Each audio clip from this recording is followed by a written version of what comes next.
دوستو، آج ہم جس دور میں زندہ ہیں وہ صرف میزائلوں، ٹینکوں اور لڑاکا طیاروں کا دور نہیں بلکہ ایک ایسی انقلابی تبدیلی کا گواہ ہے جو جنگ کے تمام اصول بدل کر رکھ دے گی۔ کیا آپ نے کبھی سوچا ہے کہ وہ دن دور نہیں جب میدان جنگ میں خون بہانے والا انسان نہیں بلکہ ایک بے جان مشین ہوگی؟ کیا آپ تصور کر سکتے ہیں کہ مستقبل کی جنگوں میں سپاہی نہیں بلکہ روبوٹس لڑیں گے جو نہ تھکتے ہیں، نہ ڈرتے ہیں اور نہ رحم کرتے ہیں؟ یہ کوئی سائنسی فکشن مووی نہیں، یہ ایک خالص حقیقت پر بنتی جا رہی دنیا ہے۔ دنیا کی بڑی طاقتیں خصوصاً امریکہ، چین، روس اور اسرائیل آج پوری سنجیدگی سے آٹومیٹک ہتھیار یعنی خود چلنے والے ٹینکس، فضا میں پرواز کرنے والے ڈرونز اور آرٹیفیشل انٹیلیجنس سے لیس قاتل مشینوں کی تیاری میں مصروف عمل ہیں۔ اس نئے دور کا سب سے خطرناک پہلو یہ ہے کہ فیصلہ اب انسان نہیں کرے گا بلکہ ایک کوڈ فیصلہ کرے گا، ایک الگوریدم فیصلہ کرے گا، ایک مشین فیصلہ کرے گی۔ تو سوال یہ ہے کہ جب بندوق کو دبانے والی انگلی گوشت پوست کے انسان کی نہیں بلکہ لوہے اور چپ کی ہوگی تو کیا یہ جنگ انسانیت کو بچائے گی یا پھر مکمل تباہی لے آئے گی؟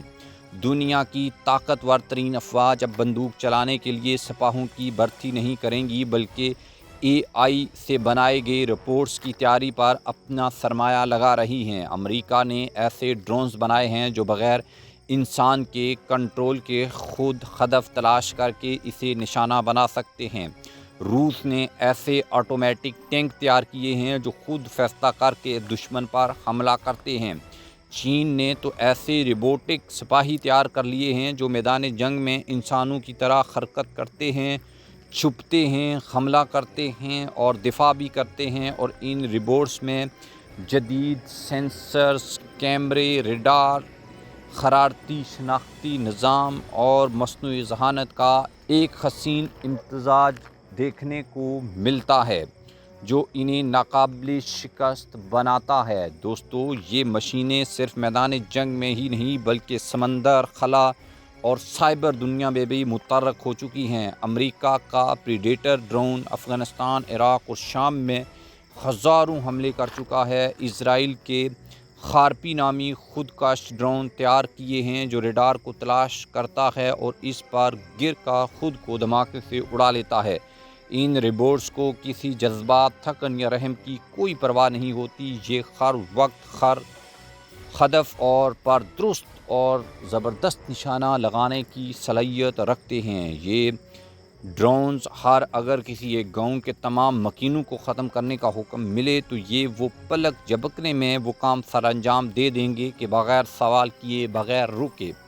جب بات پاکستان کی ہو تو بھارت کا چہرہ بدل جاتا ہے، اس کی نیندیں حرام ہو جاتی ہیں اور اس کے دفاعی ادارے ہنگامی اجلاسوں میں بیٹھ جاتے ہیں۔ پاکستان نے آرٹیفیشل انٹیلیجنس اور آٹومیٹک سسٹم کے میدان میں جو ترقی کی ہے وہ بھارت کے لیے ایک بھیانک خواب بنتی چلی جا رہی ہے۔ دوستو، بھارت جانتا ہے کہ پاکستان کے پاس صرف ایٹمی قوت ہی نہیں بلکہ اب وہ جنگی روبوٹس اور آٹومیٹک ڈرون سسٹم کے شعبے میں بھی بہت آگے نکل چکا ہے۔ پاکستان کی تحقیقی ادارے اور عسکری انجینئرز انتہائی خاموشی اور رازداری کے ساتھ ایسے منصوبے تیار کر رہے ہیں جو میدان جنگ میں دشمن کو خبر تک نہ ہونے دیں اور تباہی ان پر مسلط کر دیں۔ بھارت کا خوف اس لیے بھی بڑھ رہا ہے کیونکہ پاکستان ایک ایسا خاموش ہتھیار بنا رہا ہے جو دشمن کی حدود میں داخل ہو کر بغیر کسی آواز یا نشان کے اپنا کام سر انجام دے سکتے ہیں۔ بھارتی دفاعی ماہرین مان چکے ہیں کہ اگر پاکستان نے اپنے آٹومیٹک سسٹم اور آرٹیفیشل انٹیلیجنس سے لیس ہتھیاروں کو مکمل طور پر فعال کر لیا تو بھارت کی تمام دفاعی لائنز غیر مؤثر ہو جائیں گی۔ یہی وجہ ہے کہ بھارت نے اسرائیل، امریکہ اور فرانس سے ایسے ہتھیار مانگنے شروع کر دیے ہیں جو پاکستان کے مستقبل کے